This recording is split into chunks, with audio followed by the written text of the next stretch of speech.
why did you choose Arizona for living there? I didn't. You didn't? No. You were brought there just like... pretty much, because the whole, my wife was there already. Ah, okay. So she's the one that went there first, her and her brother.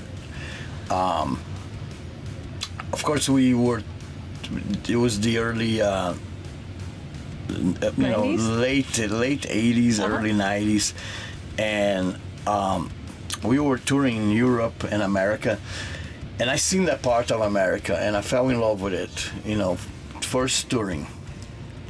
All the whole area, Utah, New Mexico, Arizona, but I think all of them, Arizona might be the most beautiful. It's got more stuff, And the whole crew, Sepultura crew, live in Phoenix, and it remind me, it's strange, but it remind me of my hometown in Brazil, because it's also a valley. I live in Belo Horizonte, and it's a valley, and Phoenix is called the Valley of the Sun.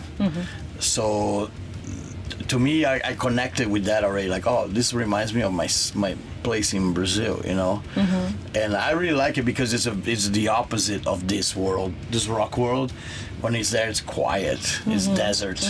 I'm talking desert quiet. I know. You don't hear nothing. You go out at 1 a.m, there's no noise, man. It's really, really cool. And there's something powerful about the desert, because we're so small in the desert, we are become like this little. The desert is huge, and I like that too. I think that also attracts me. Do you also like watching the sky at night, the stars? Yeah, we do that. We have it's kind of cool. We have a house outside Phoenix. It's like an hour outside Phoenix, and that's pure desert, where you have all the dangerous animals. You have snakes and coyotes, scorpions, all that. But we do late night barbecues, fires with the family and friends, and we do stargazing and stuff. I do a lot of hiking with my kids too, with my sons and my grandkids. That's great. And that's the place to be for that, because from my house, literally 10 minutes walk, you're already in the mountain, and you can see the whole city. And that's if anytime you're having a bad day or something, just go for a walk and clear your mind. Now, you mentioned your kids. Do any of them do the music too? Yeah, I have Zion playing drums. He's with SOULFLY now for close to 8 years. Excellent. Yeah, so this is his To Savages, Archangel, Ritual, 4th record. The next one is his 5th record. So yeah, it's great. It is kind of a family. It is family environment, because a lot of the roadies are with me for 20 years. So they're, they take a bullet for us, it's great. And of course I travel with my wife, and we have our grandkid with us filming now and doing social media stuff, because he said we're too old for that. There he is right there. So it's great, it's great because it's like a whole family. And I think that is what's unique about SOULFLY, is that, because I think it's like the family unit life is very connected to the tribal unit that I visit in Brazil and in the Navajos, From that you get the fans. That's the next step to it. And they're a continuation. So the family, the fans, it becomes one thing in the end. It's great. It's like just one big family, one big tribe. That's my favorite thing. But I'm glad that Zion's playing drums, and he's playing really good too. You watch tonight, the drumming is powerful. It's very, I don't know how he does it. I don't have the energy for that. But the show is really cool.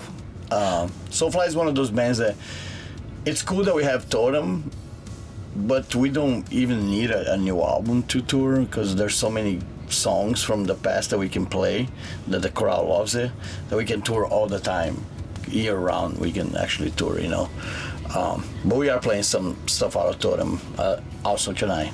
All right, all right. Can you tell me something about the song from Totem, Spirit Animal?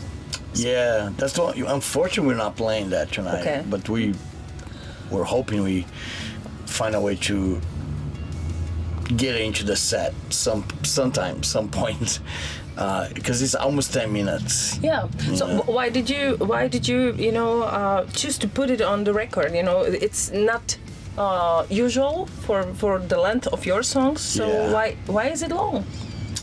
That song went through many transformations. It was instrumental first. So at first it was just instrumental, and there was, I think, around 6 minutes of instrumental. Mm-hmm. Then I decided to sing on it, and then I was watching this. It was like a psychiatrist of music, and he was talking about music, ritual music, in order to make a person be possessed by the music. It needs to be longer than 7 minutes. Really? So I was like, okay, we gotta make this thing longer now. You know, we have to extend. So we extended to almost 9 minutes and a half. All right. Have you got any? Because of this guy, just because of this guy. Yeah, I don't even remember his name. Have you got any feedback from the fans that it was working? I was really like possessed.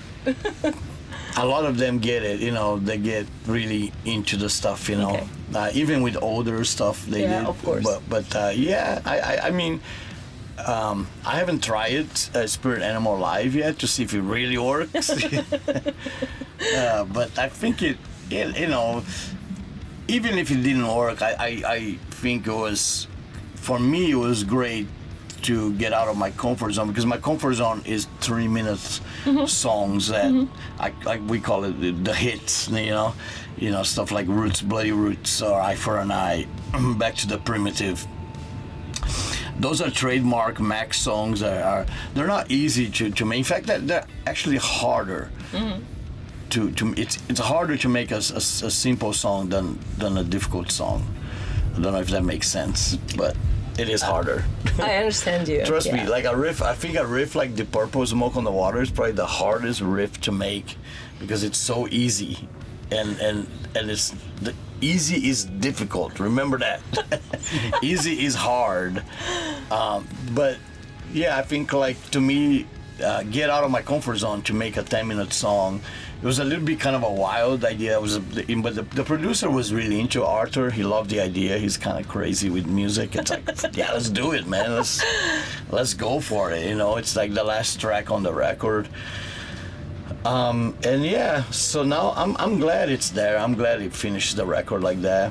I think it gives a kind of a balance to the album. You have all the you have the short songs, and then you have this very long ending, epic kind of song. I think it was cool. It was a cool way to finish the record, and I really liked it. Yeah.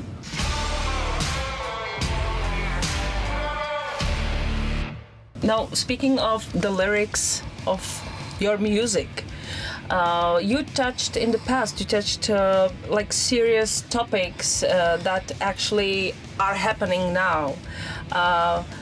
Do you know, why do you think that is? Is it like maybe higher consciousness with you? What is that? Well, I'm gonna start by saying I hate writing lyrics. Okay. I never liked it. It's like homework. I like riffs. I'm a guitar player.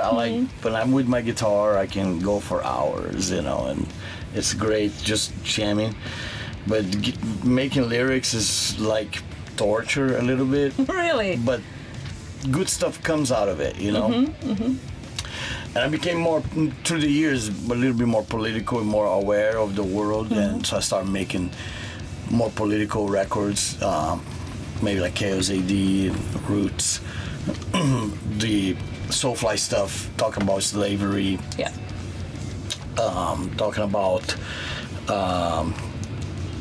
you know, superstitious stuff, prophecies and things like that.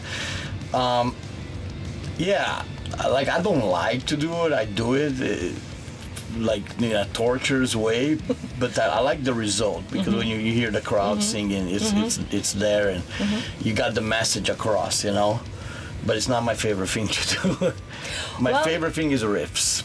I understand, but now with the album Totem, when you touch the topic of the value of nature, maybe it's also good, you know, that it came out because I think people need it.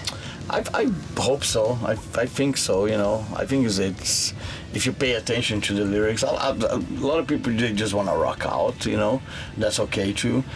But I like you know, I come from my background. I grew up listening to a lot of punk stuff, and a lot of punk stuff had a lot to say, the very political charge. And I think because of that, I think some of my stuff became kind of like that. But it's also simple, you know. Again, it's not. I don't try to be something I'm not. You know, I write in a very simple way that anybody is direct. Is very direct. You know, so anybody can understand. You know, so there's not really a lot of metaphors and stuff like that. It's right to the point. But you're right. Yeah, I think like hopefully some people get the message and be inspired by it, you know, by the message that is in records like Totem and Ritual. Yeah, I believe that, you know, music is the shortcut to the soul, and whatever you put in there, it touches people more directly than just reading or just listening to something like news, the word. Yeah. The music just brings it closer. Somehow, yeah. I don't know how it works, but it's like, again, it's the magic. The magic thing. again. I don't know how it's exactly how it gets like that, but I think it's very powerful, especially like when you get the crowd singing. Yeah. You know, I think a lot of times they're singing, but it's also in their mind they're having visions and stuff, and which I think that's really good for the whole show in general. You know, because we don't really rely on explosions and fire. We don't have none of that. So it's just the music, you know. It's the music and the imagination. Maybe explosions and fire inside. Exactly, yeah. in the mind in and the soul. Minds, yeah, very good. So about tonight's show, what is the playlist like? What can we expect? We try not to divulge that information before the show. All right. We let that be surprised, but it's a good compilation of all SOULFLY's years with some old stuff, middle of the road stuff, and brand new stuff. All right. So I think most Cavalera, if you're a Max Cavalera fan, you'll be happy tonight. Very good, very good. Very excited. And the last question, would you like to say hi and something to your fans and our viewers too? Yeah, I want all the Czech fans. I love you guys so much. I love Masters of Rock Festival. It's a great festival. Love to be here, and I love to be back with whatever project I'm in, you know. So I know I love SOULFLY is the main one, but there's so many other ones, you know. Anytime I'm here, it's great. I love the fans, and thank you for the interview. We thank you for coming, for having the time to talk to us, to your fans too, and I would like to wish you a great summer, great tour, great show. Thank you. Great life. How you say thank you again? Děkuji. Děkuja, yeah, all right. Děkuja, Czech Republic. Let's go. Yeah, let's go. All right, thank you. Thank you, Max. Cool, thank you.